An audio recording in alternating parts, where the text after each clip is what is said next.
වර්තමාන ලෝකයේ ගත්තම හුඟක් වෙලාවට අද දවසේ මිනිස්සුන්ට වැඩ කටයුතු බහුලයි. උන් සංකීර්ණ ලෝකයක ජීවත් වෙන. නමුත් භාවනා කරන්නට හැම දිනාගෙම වගේ උනන්දුවක් තියෙනවා. හිතනවා හැමෝම මටත් භාවනා කරන්න තියෙනවා නම් හොඳයි කියලා. මේ ස්වාමීන් වහන්සේ අපිට දේශනා කරන්න ඔබ වහන්සේ අප කෙරෙහි අනුකම්පා කරලා මේ සංකීර්ණ ලෝකයේ මිනිස්සුන්ට සරලවම කරන්න පුළුවන් භාවනාවක් කුමක්ද කියලා ස්වාමීන් වහන්සේ. තෙරුවන් සරණ ඒක වැදගත් අවබෝධයක් ලබාගත යුතු කාරණයක්. එහෙමයි. ඒ මොකද බෞද්ධයෝ වශයෙන් බෞද්ධයන් පමණන්නේ සමහර අබෞද්ධයන් පවා හරියට කැමති භාවනා කරන්න. එහෙමයි ස්වාමීන්. එතකොට භාවනා කරන්න වේලාව තමයි නැත්තේ කියලා හැමෝම කියනවා. එහෙමයි. ටික මහත්මියෙක් මට දැන් අවුරුදු 40කට වගේ ඉස්සර ලියලවනවා අපි අසුරු කළ මහත්තයෙක්. එහෙමයි. ස්වාමින් වහන්සේ අපිට ධර්මයේ හැසිරෙන්න වෙලාවක් නැහැ. එහෙත් ධර්මයේ නොහැසිරෙන වෙලාවක් නැහැ කියලා. තේරුණානේ? එහෙමයි. ධර්මයේ නොහැසිරෙන වෙලාවක් නැහැ මේ මහත්තයා. කොහොමද ඒක වෙන්නේ?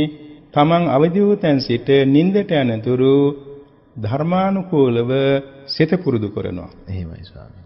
හිත පුරුදු කරනවා. ඒකට මේ වෙලාව නියමයක් හෝ තන නියමයක් නැහැ. වැඩ කටයුතු නියමයකුත් නැහැ.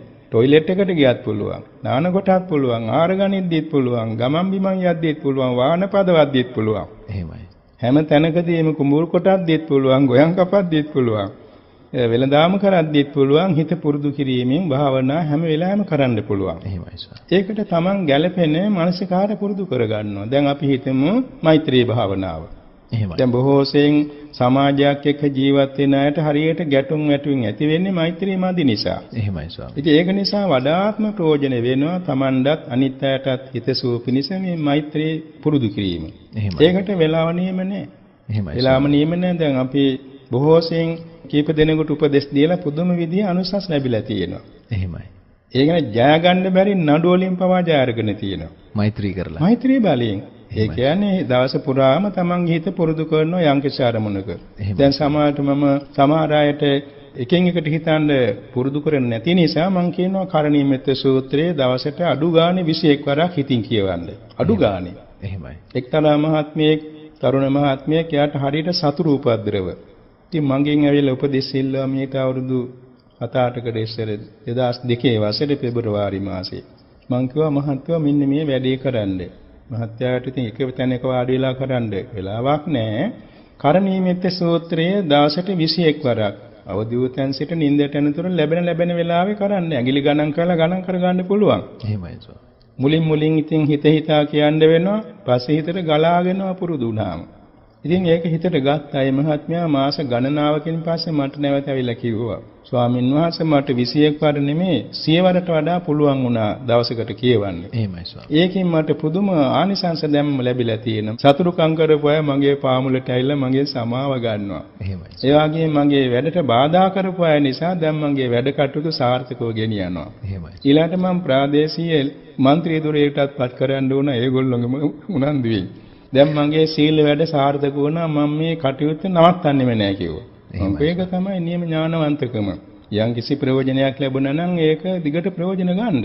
එහෙමයි ස්වාමී. තව එක මහත්මියෙක් ලෙක්චර් කෙනෙක් පොලිසිය අධ්‍යාපන විද්‍යාලයේ. මේ හරියම පිරිසුදුව පන්සිල් රැකෙන මහත්තයෙක්. නමුත් කාගේ හරි බොරු පැමිණිල්ලකට එයාගේ රැකියාව අවශ්‍ය වුණා. එහෙමයි. ඉතින් මා මොන ගෙහිච්ච වෙලාවකේ මහත්තයයි මතිනියයි කියන අනේ ස්වාමීනි අපේ මහත්තයාට බොහෝම අපහසුයක් දැන් තියෙන්නේ. මේකට පිළියමක් උපදේශයක් ලැබේවා. ඊපස්සේ මම ওই උපදේශය දුන්න මහත්මලාට මේ භාවනා කරන්න කියලා කාලය වෙන් කරගන්න බැරි නිසා දවස පුරාම ලැබෙන වෙලාවක මේ කරණී සූත්‍රය ඉතින් කියවන්න.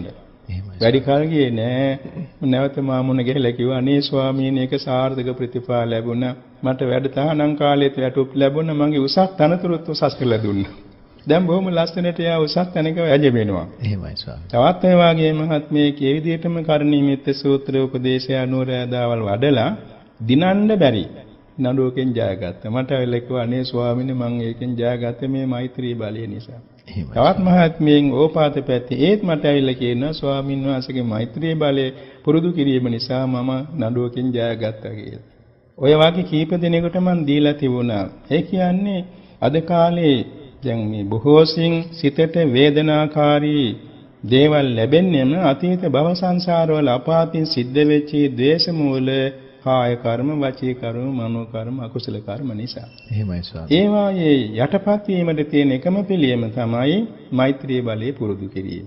එහෙමයි. ඒක නිසා මෛත්‍රී භාවනාව. එහෙම නැත්නම් කැමැතිනම් බුදුගුණ භාවනාව. කැමැතිනම් කායගත සති ද්වත්තිංසාකාර භාවනාව. එහෙමයි.